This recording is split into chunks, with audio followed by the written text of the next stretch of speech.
Particular ಆಗಿ ಈಗ ದರ್ಶನ್ ಅವರ ಫ್ಯಾನ್ಸ್ ಅನ್ನುವಂಥದ್ದು ವಿಚಾರ ಬಂದಿದೆ. ನೀವು ಕೂಡ ಆಪ್ತರು, ಸಿನಿಮಾ ಮಾಡಿದ್ರಿ. ಸೊ ಈ ಘಟನೆನ ಕನ್ಸಿಡರ್ ಮಾಡಿದಾಗ ನಿಮಗೆ ಫಸ್ಟ್ ಹೆಂಗೆ ಅನಿಸ್ತು?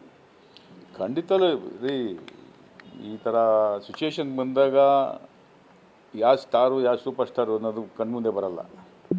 ಕಣ್ಮುಂದೆ ಬರೋದು ಏನು ಅಂದರೆ ಈ ಥರ ಮಾಡಬಾರ್ದು, ಈ ಥರ ಧೋರಣೆ ಮಾಡಬಾರ್ದು ಅನ್ನೋದೇ ಫಸ್ಟ್ ಬರೋದು. ಇದನ್ನು ನಾವು ಇಲ್ಲಿ ಕ್ಯಾಮ್ರಾ ಮುಂದೆ ನಿಂತ್ಕೊಂಡು ಸಿನಿಮಾದಲ್ಲಿ ಆ್ಯಕ್ಟ್ ಮಾಡ್ತೀವಲ್ಲ, ಬುದ್ಧಿ ಹೇಳ್ತೀವಲ್ಲ, ಡೈಲಾಗ್ಗಳು ಹೊಡಿತೀವಲ್ಲ, ನೀತಿ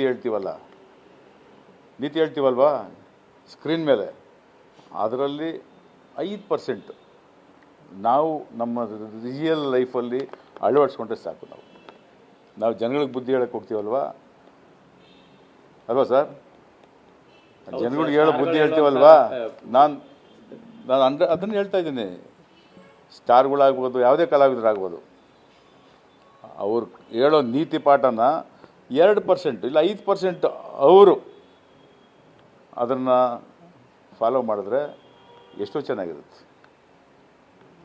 ಇಂಥ ಸಂದರ್ಭದಲ್ಲಿ ಅವರು ಅಭಿಮಾನಿಗಳು ಹೇಳಿ ತಿಳಿ ಮಾಡ್ಬೋದಾಗಿತ್ತ ಅಂತ 100%. ಆದರೆ ಅವ್ರ ಕಡೆಯಿಂದನೇ ಮಾಡ್ತಾ ಇದ್ದಾರೆ ಅಂದರೆ ತಿಳಿಪಡಿಸ್ಬೇಕು. 100% ಅದು ತಪ್ಪಲ್ಲ. ಆಚೆ ಓಪನ್ ಆಗಿ ಬರಬೇಕು. ಬೇರೆ ಎಲ್ಲದಕ್ಕೂ ಬರ್ತೀವಲ್ವಾ, ಬೇರೆ ಎಲ್ಲದಕ್ಕೂ ಬರಲ್ವಾ ನಾವು? ಹಂಗೆ ಬರಬೇಕು. ಯಾಕ್ರಪ್ಪ ಹಿಂಗೆ ಮಾಡ್ತೀರಾ, ಇದು ತಪ್ಪು, ನನ್ನ ಹೆಸರು ಇಟ್ಕೊಂಡು ಮಾಡೋಕ್ಕೆ ಹೋಗಬೇಡಿ. ನನಗೆ ಕೆಟ್ಟ ನನ್ನ ಕುಟುಂಬ, ಸಿನಿಮಾ ರಂಗ ನನ್ನ ಕುಟುಂಬ ಅಂತ. ದರ್ಶನ್ ಅವರಾಗ್ಬೋದು, ಸುದೀಪ್ ಅವರಾಗ್ಬೋದು, ಶಿವರಾಜ್ ಕುಮಾರ್, ಯಾರೇ ಸಿನಿಮಾ ನಟರಾಗ್ಬೋದು, ಸೂಪರ್ ಸ್ಟಾರ್ಗಳಾಗ್ಬೋದು, ಎಲ್ಲ ಬರಬೇಕು. ಆ ಥರ ಇದ್ದಾಗ ಮಾಡಬೇಡ್ರಿ ಇದನ್ನೆಲ್ಲ ಅಂತ. ಯಾರನ್ನ ಆಗ್ಬೋದು.